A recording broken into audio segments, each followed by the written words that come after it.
बुलेटिनच्या सुरुवातीला महत्त्वाची बातमी। ओशो आश्रम व्यवस्थापनाच्या विरोधाला झुगारून लावत आश्रमामध्ये प्रवेश केलेल्या ओशो अनुयायांवरती पोलिसांनी लाठीमार करत त्यांना ताब्यात घेतलाय।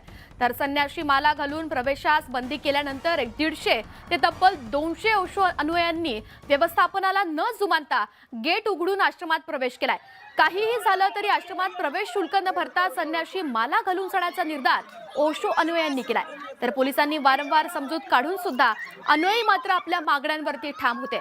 ओशो आश्रमाच्या बचावासाठी व्यवस्थापन विरोधात जोरदार घोषणाबाजी करणाऱ्या अनुयायांवरती पोलिसांनी लाठीमार करत त्यांना ताब्यात घेतलाय।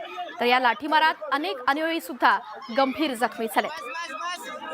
या संदर्भात अधिक माहिती देण्यासाठी आपल्यासोबत चंद्रकांत फुंदे जोडले गेलेत। चंद्रकांत, काय सविस्तर काय नेमका हा प्रकार?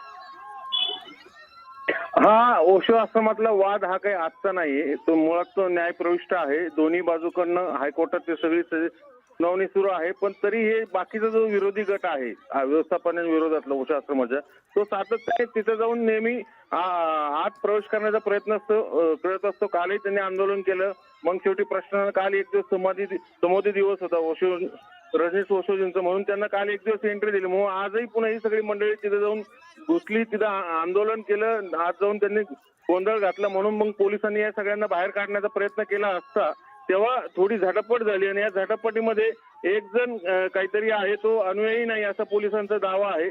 मग त्याला बाहेर काढण्यासाठी आम्हाला बळाचा वापर करावा लागला असं पोलिसांचं म्हणणं आहे या सगळ्या प्रकरणामध्ये। पण हा ओशो आश्रम आणि हे जे दुसरे बाहेरचे अनुयायी आहेत, म्हणजे यांच्यामधला हा वाद खूप जुना आहे।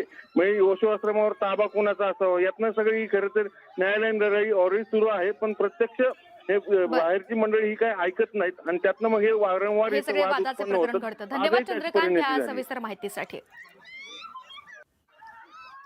नागपुरातून एक मोठी बातमी। पुन्हा एकदा नितीन गडकरी यांच्या जनसंपर्क कार्यालयामध्ये फोन करून 10 कोटी रुपयांच्या खंडणीची मागणी करण्यात आली होती।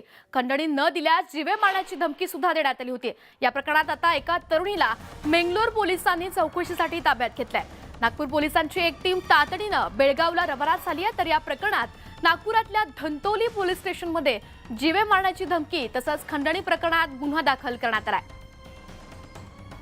या संदर्भात अधिक माहिती देण्यासाठी आपल्यासोबत उदय तिमांडे आहेत।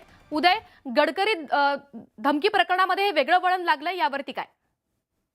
नक्कीच काल नितीन गडकरी यांच्या खामला ऑफिसमध्ये जे आहे ते सकाळच्या वेळी 3 फोन आले होते, आणि त्या 3 फोन मधून जे आहे ते नितीन गडकरी यांना 10 कोटीची खंडणी मागितली होती। जर खंडणी दिली नाही तर जीवे मारण्याची धमकी सुद्धा देण्यात आली होती। विशेष म्हणजे काही महिन्या अगोदर अशाच पद्धतीचे फोन जे आहेत ते नितीन गडकरी यांच्या ऑफिसमध्ये आले होते, आणि गेल्या वेळीच्या जे फोन आले होते त्या तपासामध्ये उघड झाला होता की हे फोन बेंगलोर तुरुंगातून जयेश पुजारी नावाचा जो आरोपी आहे त्यानं केल्याचा जे आहे ते तपास या संदर्भात सुरू होता।